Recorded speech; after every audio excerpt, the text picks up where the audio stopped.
This is 21st century Russia.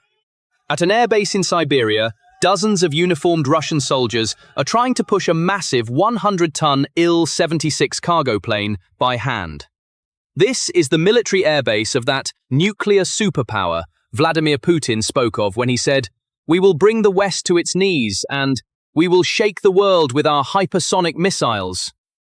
But what you see is not technology. When engineers were sent to the front for special operations, this special pushing operation was left behind. The Russians have now switched to muscle power logistics mode. Now look at these images. Isn't it tragic? This is a Russian Kr-226 helicopter. Inside are Russian engineers developing ground control, diagnostic systems, and other equipment for Sukhoi and MiG aircraft that drop missiles and bombs on Ukrainian cities. But this is not sabotage, it's organ failure. Moscow's sky bridges are now closed. But this is not a simple sector collapse. Western sanctions have brought Russian civil and military aviation to such a state that the once proud giant cargo aviation fleet of Russia has been officially destroyed. The situation is extremely severe and chaotic. Russian cargo fleets have shrunk by half due to a critical shortage of spare parts, a lack of experienced, trained personnel, and a shortage of operational aircraft. The collapse of aviation does not just mean Russian tourists cannot go on vacation. Russia is a vast geography spread across 11 time zones. What holds this country together are railways and airways. When cargo planes stop flying, Russia's circulation system grinds to a halt. What happens when a town in Siberia is waiting for medicine, or a factory in the Far East is waiting for a machine part from Moscow, and that cargo plane cannot take off? The country splits apart. Moscow's authority ends where its planes cannot land. The halt in cargo shipments has halted Russia's industrial modernization and shrunk its consumer market. Right now, Russia's remote regions are effectively breaking away from the central government. Medicines are not getting there, vaccines are not getting there, fresh food is not getting there. Critical spare parts that cannot come from the West are rendering Russia's civilian automobile and machinery factories inoperable. This means a massive army of unemployed for Putin. Logistics is Russia's geographical nightmare, and this nightmare has now become reality. This crisis has hit not only Russia, but also the friendly countries that trade through Russia. Tech giants like China and South Korea used Russian airspace and cargo companies to send their goods to Europe. Now, that route is closed. Exporters in Beijing are forced to send their goods via much longer, much more expensive southern routes. So Putin's war is costing even his biggest ally, China, money. And speaking of allies, the situation has become so toxic that even those wanting to do business with Russia are getting burned. Look at South Africa. Just for allowing a Russian cargo plane to land, they faced a secondary threat from the US. Turkey, the Central Asian republics, they're all on edge. Putin isn't just sinking his own economy, he's dragging everyone who stands by him into that swamp. That's why it's no longer about friendship, but risk analysis. And the analysis shows, doing business with Putin is a risk of bankruptcy. For a country as vast as Russia, air travel is a vital connector and lifeline. The dramatic decline in air connectivity means that remote regions like Siberia and the Far East are becoming disconnected from the central government and essential services. On many routes with no air travel alternative, this isolation is directly impacting the lives of civilians through rising ticket prices, declining service quality, and difficulties accessing basic necessities. The Kremlin's illusion of stability has been wiped out as people in remote regions realize they are no longer connected to Moscow and the world. Dual-use technologies such as microchips, precision sensors, and avionics devices, which are the brains of the war machine, must be transported by air. This disruption in the supply chain will prolong the maintenance and repair times of weapon systems, directly reducing the operational effectiveness of the Russian army on the front lines. This aviation crisis has directly targeted the oligarchs and large state-owned companies that are the financial backbone of Putin's regime. The cargo industry was a symbol of Russia's integration into the global market. Russia's cargo companies were once considered indispensable because they owned Western-made aircraft and used global trade routes. The owners of these companies were powerful businessmen known for their proximity to Putin and for supporting propaganda challenging the West. Now, the warning of cargo airlines closing down is a double disaster for these elites.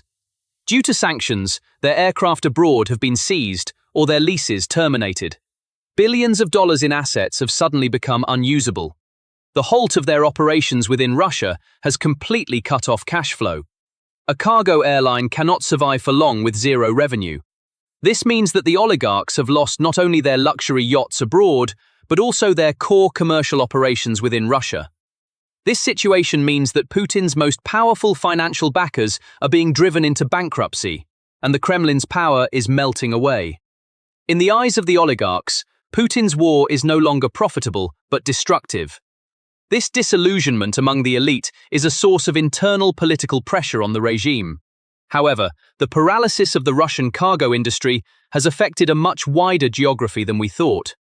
Russian cargo companies played a vital role on the West-East axis. With their capacity halved, a significant portion of global trade has suddenly entered a bottleneck that will surge and slow down. China and South Korea are major exporters of high-value, fast-delivery electronic and technological products to Europe and the US. The disruption of Russian airspace and cargo fleets slowed the delivery of these products to the West and increased logistics costs. Exporters in Beijing and Seoul were forced to either shift their shipments to much longer southern routes or turn to expensive alternatives. They faced major difficulties, particularly in shipping critical goods such as medicines and perishable products. Even though EU companies imposed sanctions on Russia, they experienced disruptions in their own supply chains due to the logistical backlash of these sanctions. The US faced increased shipping costs and delays in the electronics and aviation sectors due to a reduction in global cargo capacity. The most interesting part of this crisis is the dilemma faced by countries that Russia considers friends, or that are trying to remain neutral. South Africa is the clearest example of this situation. Despite US sanctions, it allowed a Russian cargo plane to land. While this may seem like a minor diplomatic victory for Moscow, it has placed the South African government under the threat of secondary sanctions from the West.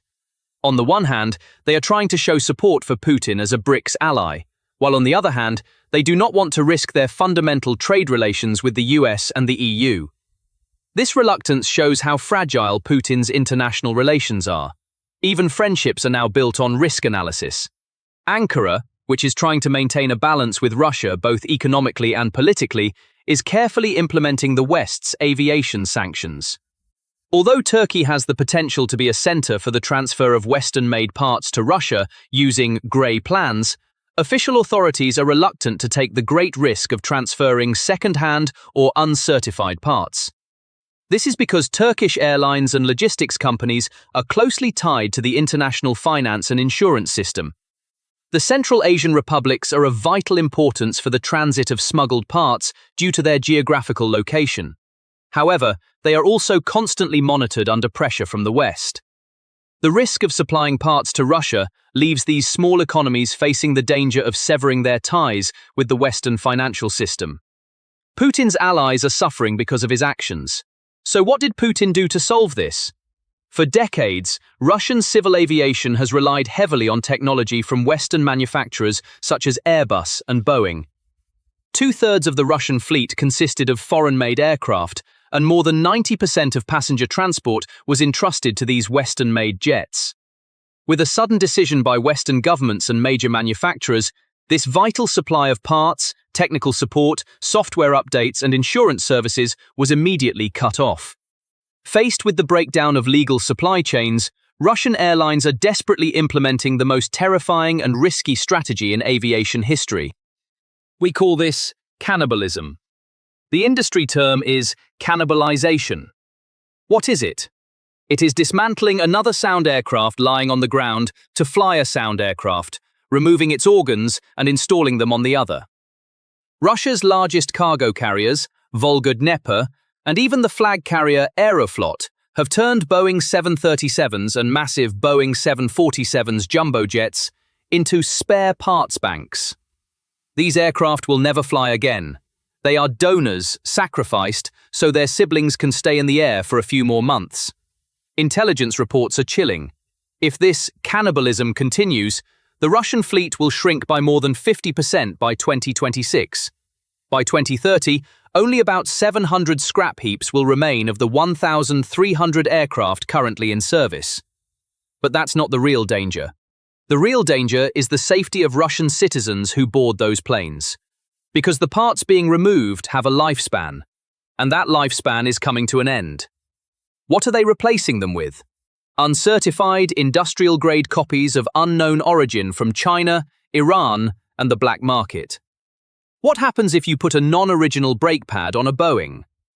Russia is currently testing the answer to that question, and the results are starting to come in. Aviation safety incident reports in Russia doubled in 2023 compared to the previous year. Planes are malfunctioning in mid-air, engines are catching fire, landing gear is failing to deploy. Putin, in his stubborn determination to continue the war, is putting his own people on flying coffins. This desperation has grown so great that the Moscow administration, which declared it would never bow to the West, was forced to make one of the most shameful U-turns in history. Vladimir Putin, who defied the West, saying, "Sanctions don't work on us," is now forced to go door to door on the international stage, begging through his own bureaucrats, "Our planes are going to crash, give us spare parts." Do you know where they went? To the ICAO. That is, the International Civil Aviation Organization. Russia made an official request to ICAO. They said, "Please ease the sanctions. Our flight safety is at risk. Give us parts." This is not a challenge, it is a plea. It means, give us parts or our planes will crash. ICAO rejected this call and condemned Russia. There's more. Russia was also working to be elected to ICAO's 36-member governing council. However, a spokesperson for Canada's Global Affairs Ministry clearly stated that the North American country did not support this candidacy. Russia again failed to secure enough votes, as it did in 2022. Behind Russia's security-based call to ICAO lies Moscow's confrontation with a dual security threat, both internal and external. Russian cargo planes, while officially civilian, are in fact an integral part of military logistics. They are used to transport critical equipment, ammunition, or high-value imported parts to the front lines. This makes them legitimate targets for Ukrainian sabotage. The increase in attacks by Ukrainian UAVs on military air bases and critical industrial facilities on Russian territory also leaves airports where cargo planes are located vulnerable.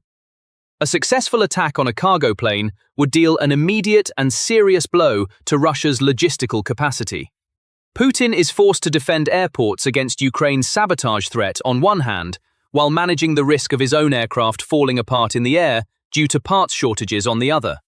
This dual threat shows that he is in trouble both externally and internally. The Russian people now clearly see that their government cannot protect them, but instead puts them at risk.